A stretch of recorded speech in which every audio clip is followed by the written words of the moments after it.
నా డైలాగ్స్ అన్నీ మీకు తెలుసు, అందుకనే నేను ఇవాళ ముఖ్య యాక్షన్. దొండకాయ డీప్ ఫ్రై అండి. ఫంక్షన్స్లో పెడతారు కదా, మళ్ళీ కోటింగ్ లేకుండా. కోటింగ్ ఉన్నది మళ్ళీ శనగపిండి బియ్యపిండి కలిపింది కాదు, ఇది కోటింగ్ లేని దొండకాయ ఫ్రై సూపర్ ఉంటుంది. స్టవ్ అంటించాను. కొంచెం డీప్ ఫ్రై కాబట్టి కొంచెం ఎక్కువే పోస్తున్నాను నూనె, ఒక 2 టేబుల్ స్పూన్స్ పోస్తున్నాను. డీప్ ఫ్రైకి పాటించాల్సిన టిప్స్ 2-3 ఉన్నాయండి. అది ఫ్రై చేసేటప్పుడు కొన్ని చెప్తాను. ఇప్పుడు ఫస్ట్ చెప్పేది ఏంటంటే, ఎప్పుడు కూడా ఇరుకిరుగ్గా ఉండే గిన్నెలో ఫ్రై చేయడానికి ట్రై చేయకండి. కొంచెం మనం 1/2 kg చేస్తున్నామంటే 1 kg కెపాసిటీ ఉన్న గిన్నె తీసుకోండి. Tip number 1. Tip number 2, oil తక్కువ పోయాలనే కాన్సెప్ట్ వదిలేసేయండి. నిజంగా ఒకవేళ ఆయిల్ తక్కువ పోసుకోదలుచుకుంటే కనుక కొబ్బరి నూనె నెయ్యి కలిపి కనుక పోస్తే మీకు తక్కువ వేసినా కానీ ఎక్కువ ఆయిల్ బయటికి ఇట్లాగా కోటింగ్ లాగా పడి కనపడతా ఉంటుంది. సగం కొబ్బరి నూనె సగం నెయ్యి, దేశీ ఆవు నెయ్యి వాడండి. హెల్త్కి హెల్త్ ఉంటుంది. ఫ్రై కూడా తక్కువ వేసినా కానీ ఎక్కువ మీకు అంటుకోదు అసలు ఎక్కడ గిన్నెకి.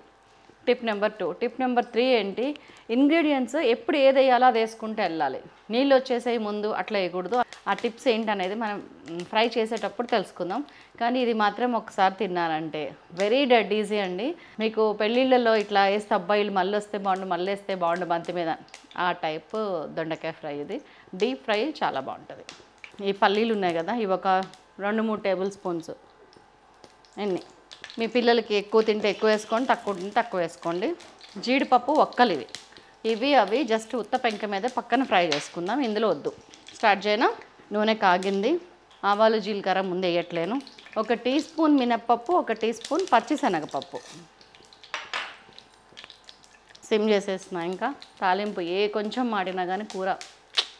1/2 టీ స్పూన్ ఆవాలు, 1/2 టీ స్పూన్ జీలకర్ర. మినపప్పు శనగపప్పు ఎందుకు ఎక్కువ వేసానంటే, చెప్పాను కదా పెళ్ళిళ్ళల్లో ఉండే ఫ్రై అని, దానికి శనగపప్పు ఎక్కువ తగులుతుంటుందండి. నేను తిన్న దగ్గర అయితే చాలా నచ్చింది నాకు అది. అదే యాజ్ ఇట్ ఈస్ చేసేస్తున్నా. ఈ టిప్స్ పాటించి చేయండి, మీకు కూడా ఇలాంటి ఫ్రై. కరివేపాకు, మిరపకాయలు, వెల్లుల్లి వేయట్లేను. There is a reason for everything. ఇదిగోండి మంచిగా కలర్ కనిపిస్తుంది కదా, పచ్చిశనగపప్పు, దొండకాయ. 1/2 kg దొండకాయలు ఇలాగే కట్ చేయండి. చక్రాలు సన్నగా.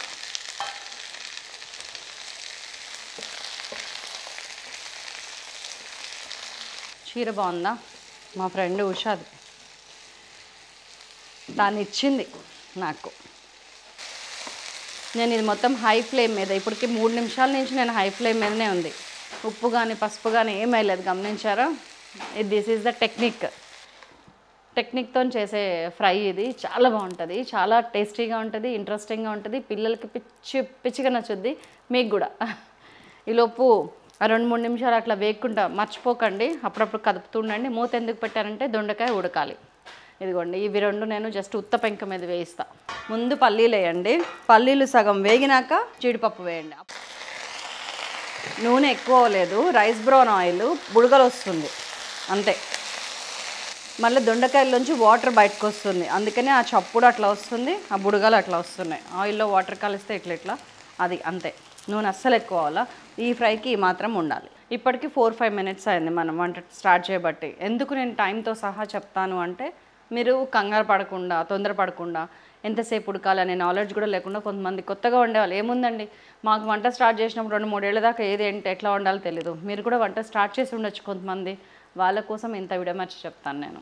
అందుకనే చాలామంది అమ్మలు, అత్తగారులు, మామగారులు యూఎస్లో కానీ బయట ఉన్న వాళ్ళకి సైలాస్ కిచెన్ చూడండి చాలు అన్నీ వస్తాయని చెప్తున్నారంట. నాకు అసలు దిల్ ఖుష్ అసలు. ఎందుకు మా ఫ్రెండ్ సోషియావుడ్లోకి వెళ్ళాం కదా, ఈ చీర ఆ రోజు నైట్ లేట్ అయింది. లేట్ అయితే వాళ్ళ ఇంటికి వెళ్తే ఈ చీర ఇచ్చింది, ఇది కట్టుకో శైలు అని. నెక్స్ట్ డే వచ్చేటప్పుడు నచ్చింది చీర చాలా నాకు. మంచిగా ఒరిజినల్ లెనిన్ అనుకుంటా, యా, విత్ జరీ బాగుంది కదా. నేను అన్న ఉషతో, నేనైతే ఈ కలరు కొనేదాన్ని కాదు, కానీ నువ్వు కడితే చాలా బాగుంది. దీన్ని బట్టి ఏంటంటే కొంతమంది చూసి కూడా మనం కొనుక్కోవచ్చు అని అర్థమైంది. అది నేను ఒకటే కలర్ ఉంటాం. ఫాల్ కూడా కుట్టించి దానికోసం కొనుక్కున్న చీర.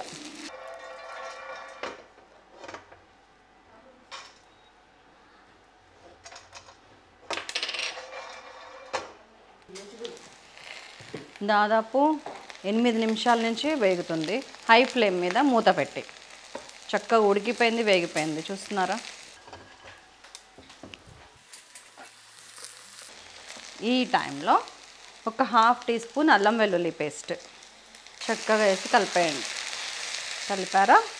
10 నిమిషాల తర్వాత పొడుగ్గా కట్ చేసిన ఒక పెద్ద సైజు ఉల్లిపాయ ఇట్లా దేనికి దానికి సపరేట్ చేయండి రెక్కని. ఈ ఉల్లిపాయ మొత్తం వేగాలి మనకి ఇప్పుడు.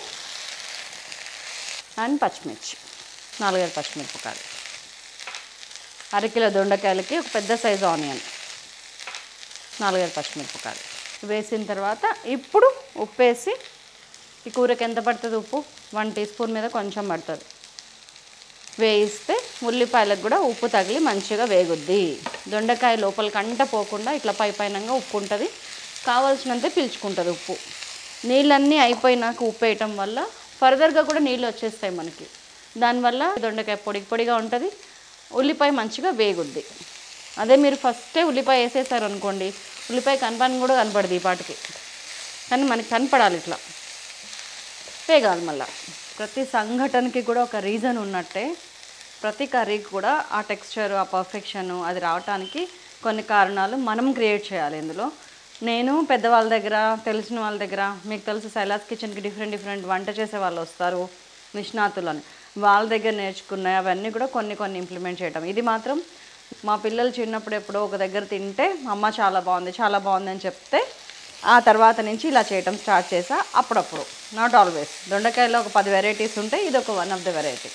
ఇప్పుడు దాకా మొత్తం సీన్ అంతా హై ఫ్లేమ్ మీద నడుస్తుంది. కొంచెం పసుపు ఇప్పుడు వేస్తున్నాను, 1/2 టీ స్పూన్ పసుపు, 1 టీ స్పూన్ నిండుగా ఉప్పు ఇందాక, లేదంటే అటు ఇటుగా వేసారంటే స్పూను బావు. దొండకాయ వేగింది, ఉల్లిపాయ కూడా వేగింది ఆల్మోస్ట్.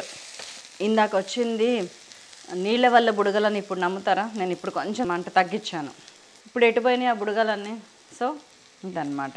ఉల్లిపాయలో ఉన్న వాటర్ వచ్చేసింది, దొండకాయలో ఉన్న వాటర్ కూడా వచ్చేసింది. ఇట్లా ఖాళీగా ఇట్లా స్ప్రెడ్ చేసుకుంటే కూడా మంట అందేటట్టు పెట్టుకోండి. గిన్నె వెడల్పుగా ఖాళీగా ఉండేది, ఏదన్నా లోతుగా ఉండేది పెట్టుకుంటే ఫ్రై అంత బాగా రాకపోవచ్చు, ఇంకా నూనె ఎక్కువ పడుతుంది. ఇట్లా కొంచెం తక్కువ పడుతుంది. ఇంకోండి మన పల్లీలు జీడిపప్పు వేగి వచ్చేసినాయి.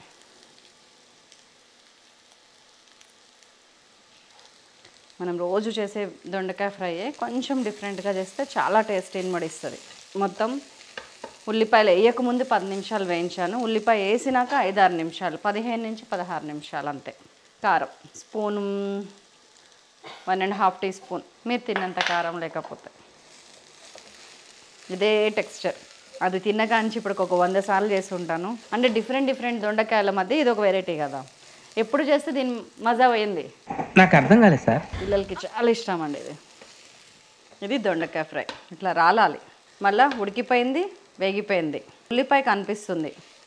నేను ఇలాగే తిన్నాను అప్పట్లో, ఇలాగే చేశాను, ఇలాగే కుదిరింది. మళ్ళీ ఒక పని సక్రమంగా చేస్తే వచ్చే తృప్తి వేరండి.